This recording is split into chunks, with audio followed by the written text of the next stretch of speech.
20 साल बाद हुआ ससुराल में पहला बच्चा। आज 6 साल बाद सुलेखा की दोनों बहुएं गौना करके घर आती हैं। चलो अच्छी बात है सुलेखा, गौना होने के इतने सालों बाद तेरी दोनों बहू तेरे घर वापस आ गई। अब तो बस नन्हे मुन्नों की आवाज सुनना बाकी है। थोड़े टाइम में उसके लिए फिर से हम हाजिर हो जाएंगे, क्यों बिमला? हाँ हाँ हाँ बिल्कुल, दूध नहाओ पूतो फलो बच्चों। आंटी इसका मतलब क्या होता है? अरे बहू, इसका मतलब होता है सुख संपत्ति और संतान दोनों का सुख प्राप्त हो तुम दोनों को।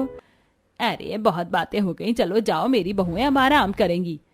ठीक है मैं चलती हूँ, और तुझे खुशखबरी देनी थी। रात को मेरी बहू के बेटा हुआ है और अब 1 साल बाद तू ये खुशखबरी सुना देना, ठीक है? हाँ हाँ हाँ जरूर। ये सुनकर अड़ोसी पड़ोसी अपने घर चले जाते हैं। घर के सभी लोग आराम करते हैं। अगले दिन बहुएं पहली रसोई का खाना बनाकर सबको खिला देती हैं। सास ससुर के शगुन देने के बाद अचानक से अमित के पेट में दर्द होने लगता है। माँ, बाबूजी मेरे पेट में दर्द हो रहा है। हे भगवान, मेरे बच्चे को क्या हो गया? कहीं इसके फिर से तो पेट में सूजन नहीं हो रही है। माँ भैया तो ताव होला है, मुझे जांच नहीं आली। अपने भाई की ऐसी हालत देखकर 5 साल की पूजा को भी अस्थमा का अटैक आ जाता है। घर वाले फौरन दोनों बच्चों को अस्पताल ले जाते हैं, जहां डॉक्टर उनका इलाज करने के कुछ देर बाद। देखिए, अमित के कुछ टेस्ट हुए हैं, जिससे पता चला है कि खाने पीने की वजह से उसके पेट में सूजन हो जाती है, जिससे इन्फेक्शन का भी खतरा है। फिलहाल ठीक हो जाएगा, लेकिन अगर ये बाहर का कुछ भी जंक फूड खाते हैं तो इनका लिवर भी खराब हो सकता है। और छोटी सी बच्ची को भी अस्थमा का अटैक आ गया है, उसे सांस लेने में दिक्कत हो गई है। इसलिए उसके आसपास बिल्कुल भी धूल मिट्टी नहीं होनी चाहिए और ना ही खाने में कोई तड़का लगना चाहिए। दोनों बहुत छोटे हैं, ख्याल रखने की बहुत जरूरत है। हे भगवान, मेरे बच्चे को कुछ मत होने देना। डॉक्टर आप चिंता मत कीजिए, मैं अपने बच्चे को खूब ख्याल रखूंगी। हे भगवान, हमारे दोनों छोटे छोटे बच्चों को क्या हो गया? हम कैसे ख्याल रखेंगे? हम दोनों हमेशा तो पास नहीं हो सकते ना। बाबूजी आप चिंता मत कीजिए, दीदी और मैं है ना, हम दोनों मिलकर खूब ख्याल रखेंगे। हाँ बाबूजी, आज से ये सारी जिम्मेदारी हमारी है। इस तरह दोनों बहू नंद और देवर के संभालने की जिम्मेदारी लेती हैं और अब उनका हर चीज का ख्याल रखती हैं। दोनों बच्चों का ख्याल रखते रखते दोनों बहुएं अपनी फैमिली प्लानिंग के बारे में बिल्कुल भी नहीं सोचती, जिस वजह से सास ससुर अक्सर उन्हें बच्चे न होने का ताना मारते हैं। और 20 साल बाद नंद देवर दोनों की हालत में सुधार होता है और देवर भी सलोनी से शादी कर लेता है और 6 महीने बाद सलोनी घर में मां बनने की खुशखबरी सुनाती है। क्या हुआ बहू, तूने सच कहा? माँ बनने वाली है? इसका मतलब मैं दादा और सुलेखा दादी बनने वाली है। अरे मजे आ गए, अब तो ढोल नगाड़े बजने चाहिए। आपने बिल्कुल ठीक कहा, पूरे 20 साल बाद इस घर में पहला बच्चा आने वाला है और कुछ ही समय में हम उसकी किलकारी सुन पाएंगे, अपनी गोद में उठाकर झुला पाएंगे। क्या सच में? सलोनी, तुमने इस घर को बहुत बड़ी खुशखबरी दी है। आखिर 20 साल बाद इस घर में पहला बच्चा आने वाला है। अब तुम देखना हम तुम्हारा कितना ख्याल रखेंगे। मैं अभी आई। रितिका खुशी से सूखी लाल मिर्च लाकर सलोनी की नजर उतार रही होती है कि उसके हाथ से वो लाल मिर्च फेंक देती है। दूर हटिए आप मुझसे, आपकी हिम्मत भी कैसे हुई मेरे करीब आने की? क्या हुआ सलोनी, तुमने ऐसे क्यों किया? मैं तुम्हारी और बच्चे की नजर उतार रही थी। नजर लगाने वाले से कब से नजर उतारने का रिवाज चलने लग गया, बताइए ना। सलोनी, ये तुम क्या बोल रही हो? मैं ये बोल रही हूँ कि आप दोनों तो बांझ हो, 20 साल से इस घर में एक वारिस नहीं दे पाई। अब जब इस घर का पहला बच्चा मैं दे रही हूँ तो आप लोगों का साया भी मुझे अपने बच्चे पर नहीं चाहिए, इसलिए आप दोनों मुझसे दूर रहेंगी। माँ जी कह दीजिए अपनी दोनों बड़ी बहू से। हाँ छोटी बहू, तूने बिल्कुल ठीक कहा। 20 साल से इन दोनों ने इस घर में एक वारिस नहीं दिया। मुझे तो लगा था कि कहीं हम दोनों पोता पोती देखने से पहले ही स्वर्ग ना पहुंच जाएं, पर आखिरकार तूने हमको ये खुशखबरी दे दी, वो भी सिर्फ शादी के 6 महीनों में। माँ जी, जैसे आप पोता पोती के लिए तरसती है, वैसे हम दोनों भी माँ बनने के लिए तरस रहे हैं। लेकिन बहू, इसका कोई फायदा तो नहीं हुआ ना। जैसा सलोनी बहू चाहती है तुम दोनों वैसा ही करोगी। उसके पास ज्यादा जाओगी नहीं, लेकिन उसके खाने पीने का ख्याल तुम दोनों को ही रखना है। बहू जो बोले वैसा बनाना। हाँ बिल्कुल, जा आप केसर वाला दूध लेकर आ बहू के लिए, और सुनिए आप और मैं जाकर बाजार से दूध, घी, मेवा, शहद ये सब सामान ले आते हैं। हाँ बिल्कुल। सुलेखा और किशन लाल सामान लेने बाजार चले जाते हैं। वहीं घर वालों की बातों से सुनीता और रितिका की आंखें भर आती हैं। मां न बनने का गम दोनों के दिलों को छलनी करता है, पर किसी से ये क्या कह सकती थी। अपने आंसू पोंछने के बाद रितिका सलोनी को केसर का दूध दे देती है। ऐसे ही वक्त गुजरता है। दोनों बहू सलोनी का खूब ख्याल रखती हैं। उसका जो मन होता है वो खाने को मंगवाती हैं। एक दिन रितिका, हम दोनों तो माँ नहीं बन पाए, लेकिन सलोनी के लिए हमें बहुत खुशी है, पर घर वाले समझते ही नहीं हैं। खैर, आज से उसको 7वां महीना लग गया है, अब हमें और भी ध्यान देना होगा। हाँ दीदी, ये मैंने उसके लिए घी वाली खिचड़ी बना दी है, देने चलते हैं। सुनीता सलोनी के लिए ढीले कपड़े और रितिका खिचड़ी लेकर आती है तो देखती है कि सलोनी अपने कमरे में फ्रूट चाट बैठकर खा रही है। सलोनी, ये तुम फ्रूट चाट खुद से काट कर क्यों खा रही हो? और ये क्या, इसमें तो पपीता भी है। क्या हो गया? अभी मैंने एक बाइट खाई थी कि आप दोनों आ गए। ये सुनकर दोनों जेठानी सलोनी को फटाफट बाथरूम ले जाती हैं और उसके मुंह में उंगली डलवाकर उल्टी के जरिए खाया हुआ फ्रूट चाट बाहर निकलवा देती हैं। मुझे बहुत कमजोरी महसूस हो रही है। कि आप दोनों ने क्या किया? मुझे चैन से खाना भी नहीं खाने दे सकती हैं क्या? सलोनी, तुम्हें पता है इस घर में 20 साल बाद पहला बच्चा आ रहा है। तुम्हें पपीता नहीं खाना चाहिए था। 7वें महीने में कुछ भी गड़बड़ हो सकती थी, पर भगवान की दया से अभी तुम ठीक हो, लेकिन तुम्हें फॉरेन टेस्ट के लिए जाना होगा। आप दोनों बहुत ज्यादा मनहूस हो। टेस्ट के लिए जाना है तो मैं माँ जी के साथ चली जाऊंगी, लेकिन आप दोनों के साथ नहीं। ठीक है, माँ जी के साथ चली जाओ। रितिका सास के साथ सलोनी को अस्पताल भेज देती है, जहां उसके सारे टेस्ट अच्छे से हो जाते हैं। सलोनी उन दोनों से काम न करवाने के चक्कर में खुद के साथ बहुत लापरवाही करती थी, लेकिन दोनों बहू फिर भी ख्याल रखती थी। एक दिन रिश्तेदार घर आते हैं। अरे सुलेखा, तेरी दोनों बहू की शादी को 20 साल हुई थे, अभी तक एक बच्चा नहीं दे पाई क्या तुझे? और बता, इसकी छोटी देवरानी की शादी अभी हुई और ये तो गर्भवती भी हो गई। अरे अच्छा है छोटी बहू ने ये खुशखबरी दे दी, वरना इस घर में आप दोनों को बच्चों की किलकारी सुनने का मौका कभी नहीं मिल पाता। अरे बड़ी बहू, तुम दोनों के पतियों का तो वंश खत्म हो गया, अब देवर ही इस पीढ़ी को आगे बढ़ाएगा। सही बोले भाई साहब, आप अब मेरा तीसरा बेटा यही वंश चलाएगा। इन दोनों ने तो मेरे दोनों बेटों की खुशी उनसे छीन ली, मनहूस कहीं की। ये सुनकर दोनों बहू रसोई में बहुत रोती हैं। इस दर्द से हम कैसे रोज रोज गुजर रहे हैं, ये बस हम दोनों ही जानते हैं। बाकी सबको ताने देकर चले जाते हैं। हाँ दीदी, हमारे साथ हमारे पति भी परेशान हैं। भाभी, आप रोइए मत। घर में छोटी भाभी को छोड़कर सब जानते हैं कि हम दोनों भाई बहनों की वजह से आपने सैक्रिफाइस किया है। शांत हो जाइए। वक्त के साथ सलोनी को 9वां महीना लग जाता है। एक शाम सलोनी अपनी माँ से बात करते हुए घर के बाहर टहल रही थी कि उसका पैर फिसल जाता है। दोनों बहू आकर उसे बचा लेती हैं। सलोनी, तुम ठीक तो हो? तुम्हें कितनी बार समझाया है कि देख कर चला करो, फोन पर बात करना जरूरी था। तुम्हें पता है ना, इस घर में 20 साल बाद बच्चा आ रहा है। हाँ, मुझे पता है 20 साल बाद इस घर में पहला बच्चा आ रहा है। बार बार मुझे बताने की जरूरत नहीं है। और आप मेरा पीछा क्यों कर रही थी? आप लोग आसपास होते हो ना, तभी मेरे साथ ही मनहूसियत होती है। बस करो सलोनी, कितना बोलोगी? तुम्हारी प्रेगनेंसी से लेकर आज तक तुम यही बोलती आई हो, लेकिन सच में हम इस बच्चे से बहुत प्यार करते हैं। इसके बाद सलोनी घर में चली जाती है। शाम को उसकी दवाई का टाइम हो गया था। तब सलोनी, तुम्हारी दवाई का टाइम हो गया, खा लो जल्दी से। इसके बाद जूस भी पीना। नहीं पीना मुझे, समझिए आप? आपके कहने से नहीं चलने वाली मैं। सलोनी, तुम भाभी से कैसे बात कर रही हो?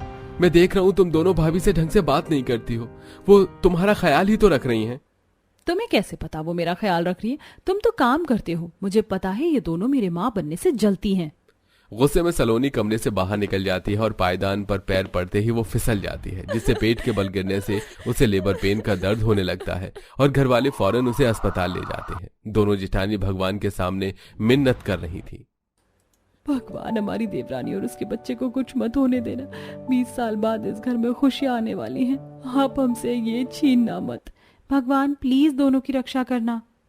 कुछ देर बाद सलोनी बच्चों को जन्म दे देती है। तभी ये सब क्या हरकत है सलोनी? तुम्हारी लापरवाही की वजह से हमारे बच्चे को कुछ भी हो सकता था। इस बच्चे पर सबसे पहला हक भाभी का है। भाभी, आइए बच्चे को आशीर्वाद दीजिए।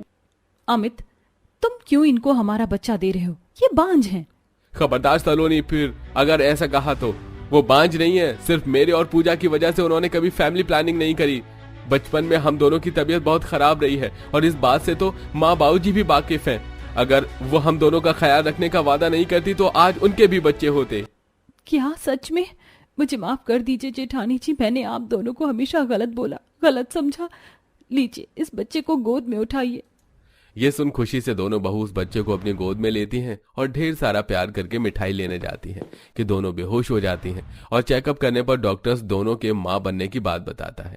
ये सुनकर घर वाले खुशी से झूम उठते हैं और आखिरकार बच्चों की कमी उनके घर में पूरी हो जाती है। ये देखो गायत्री, मेरे मायके से कितने सारे कच्चे आम आए हैं। मेरे मायके में हमारा खुद का आम का बगीचा है। हर साल गर्मियों में मेरे मायके से ही आम आता है।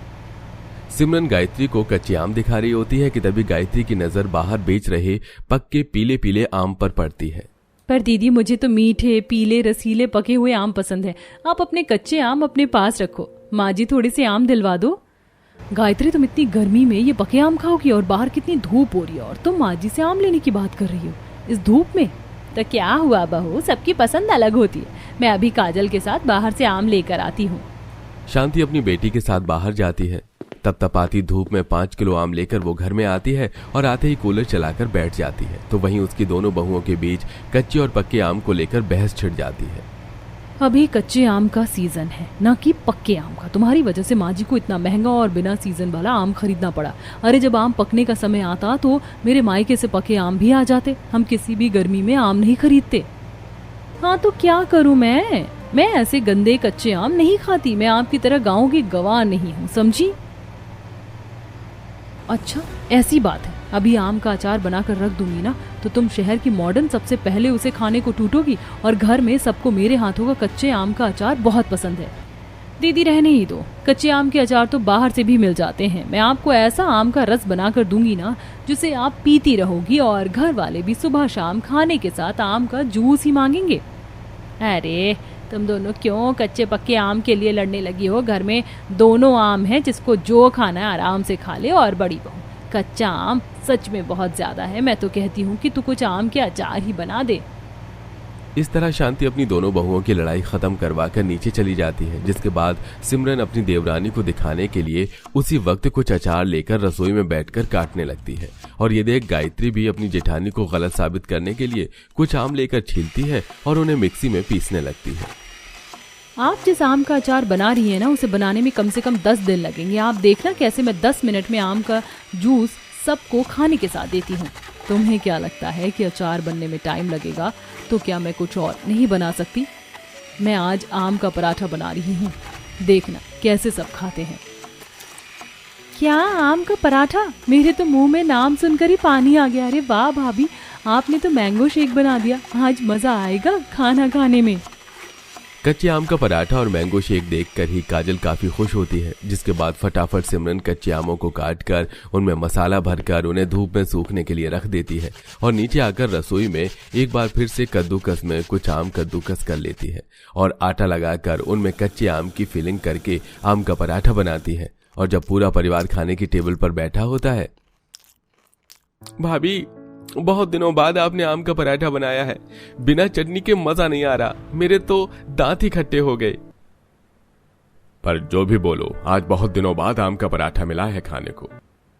बहू मेरे लिए कुछ और बना दे, मुझसे नहीं खाया जाएगा कच्चे आम का पराठा।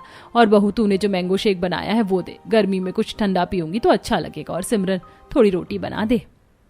शांति की बात सुनकर गायत्री घमंड में आ जाती है और जब सिमरन रसोई में सादी रोटी बना रही होती है, देखा आपने मेरे मैंगो शेक का कमाल? कमाल तो है, मैं तुम्हें दिखाऊंगी कल। अब क्या था, एक बार फिर अगली सुबह होते ही दोनों बहुओं के बीच कच्चे पक्के आम की बहस छिड़ जाती है। अब जहां एक तरफ सिमरन कच्चे आम को हल्का सा पकाकर सिलबट्टे पर लाल मिर्च लहसुन प्याज के साथ उसे पीसकर चटनी बनाती है, तो वहीं एक बार फिर गायत्री आम की गुठलियां निकालकर उसके गूदे को मिक्सी ड्राई फ्रूट्स के साथ ग्राइंड कर लेती है और आम के खोखले हिस्से में भरकर उसे जमने के लिए रख देती है। अरे अरे अरे मेरी प्यारी देवरानी, आपका आइसक्रीम तो जम ही नहीं पाया अब तक। अब देखना कैसे घरवाले मेरे हाथों का आम पन्ना और पापड़ के साथ आम की चटनी खाकर तारीफ करते हैं। ज्यादा खुश मत हो दीदी, लोगों को गर्मियों में आम की चटनी नहीं आइसक्रीम पसंद आती है। दोनों देवरानी जेठानी में जब बहस चल रही होती है तभी वहां काजल आती है।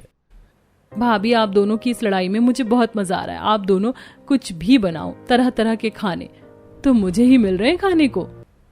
काजल अपनी दोनों भाभी की लड़ाई के मजे लेकर वहां से चली जाती है और सब आम पन्ना और आम की चटनी की काफी तारीफ करते हैं। तुम दोनों का कोई मुकाबला नहीं बड़ी बहू, तुमने आम की चटनी और आम पन्ना बहुत स्वादिष्ट बनाया है। माँ जी, तारीफ करते हुए अपनी जुबान को रोक लीजिए, क्योंकि शाम को आप लोगों को मैं ठंडी ठंडी आम की आइसक्रीम दूंगी जो मैंने खुद बनाई है। फिर मैं देखती हूँ कि आप कैसे मेरी तारीफ किए बिना खुद को रोक पाती हैं। ऐसा ना हो कि अपनी तारीफ करवाने के चक्कर में तुम्हें माँ जी से डांट खाने को मिल जाए। बहू, तुम दोनों फिर से शुरू हो गई। मैंने उस दिन भी तुम दोनों से कहा था जिसको जो खाने का दिल है वो खाओ, पर लड़ाई बंद करो।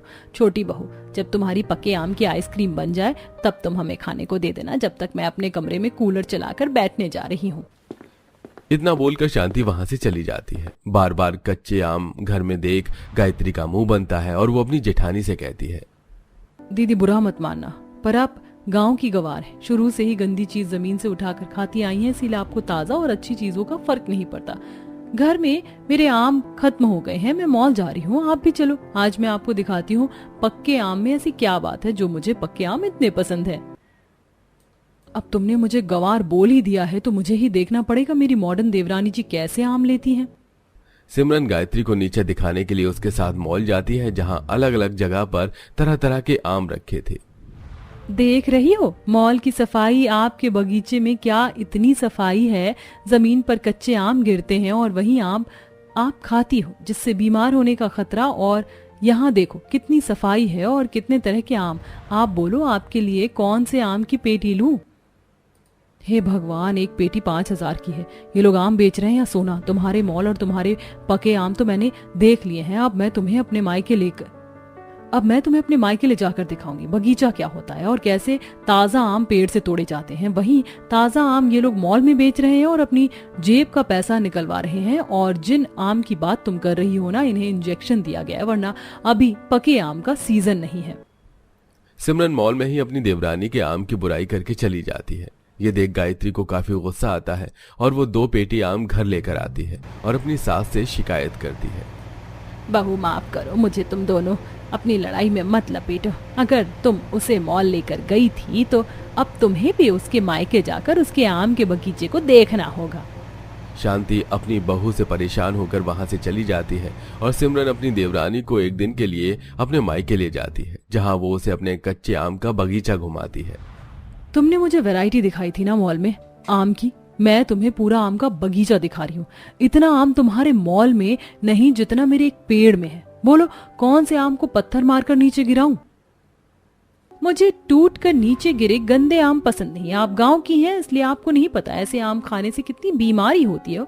और यहाँ बहुत धूप लग रही है, मुझे घर जाना है। गायत्री भी सिमरन के बगीचे में कमियां निकाल देती है और अगले दिन दोनों देवरानी जेठानी घर आती हैं। एक दूसरे से बात ना करके कच्चे और पक्के आम की एक नई डिश बनाती हैं, जिस वजह से पूरी रसोई और पूरा घर गंदा हो जाता है। वो बिना सफाई किए लिविंग हॉल में ही लड़ने लग जाती हैं और जब शांति रसोई में जाती है तो वो जगह जगह पर आम के रस, छिलके, गुठली, गंदगी, चींटी और उन पर लग रही मक्खियों को देख तिल मिलाती हुई बाहर आती है और अपनी दोनों बहुओं से कहती है, ये मेरा घर है, तुम दोनों का आम का गोदाम नहीं। बड़ी बहू, जगह जगह तेरे आम पन्ने पड़े हैं, पहले तो तू उन्हें समेट। और छोटी बहू, अगर आम खाने का शौक है तो उनके छिलके और रस को भी साफ कर। डस्टबिन से लेकर रसोई की स्लैब पर छिलके और गुठलियां पड़ी हैं, जिस वजह से उन पर मक्खियां भिन भिना रही हैं और चींटियां पूरे घर में फैल रही हैं। माँ बिल्कुल सही कह रही है, कमरे की भी यही हालत कर रखी है इन दोनों ने। और इतनी गर्मी हो रही है, यहाँ गर्मी से सांस नहीं लिया जा रही और कूलर काम नहीं कर रहा, और इतनी गर्मी में तुम दोनों आम खा रही हो। तुम्हारी आम खाने और खिलाने की वजह से मुझे घमौरी हो चुकी है। और मुझे भी रैशेज हो रहे हैं। इतनी गर्मी में ज्यादा आम खाना भी सही नहीं। पता नहीं क्या हो गया है तुम दोनों को। पहले तो सफाई का ख्याल रखती थी और अब गंदगी का ख्याल रख रही हो। तुम्हारा मीठा आम जूस पीकर मेरा शुगर बढ़ गया है। अब से इस घर में वही बनेगा जो मैं कहूंगी। ये मेरा घर है, कूड़ा खाना नहीं। मैं ना तुम दोनों की लड़ाई बर्दाश्त करूंगी और ना ही गंदगी। आई बात समझ? इतना बोल शांति अपनी दोनों बहुओं को काम पर लगा देती है, जिसके बाद सिमरन रसोई और कमरे से अपने कच्चे आम निकालती है और सारे आम एक कार्टून में भर के आस पड़ोस में बांट देती है। तो वहीं गायत्री भी जिन छिलकों पर मक्खी लग रही होती है उन्हें साफ करती है और डस्टबिन में डालती है। साथ ही पूरे घर में पोछा लगाती है ताकि चींटी न लगे। और इस तरह शांति की दोनों बहुएं लाइन पर आ जाती।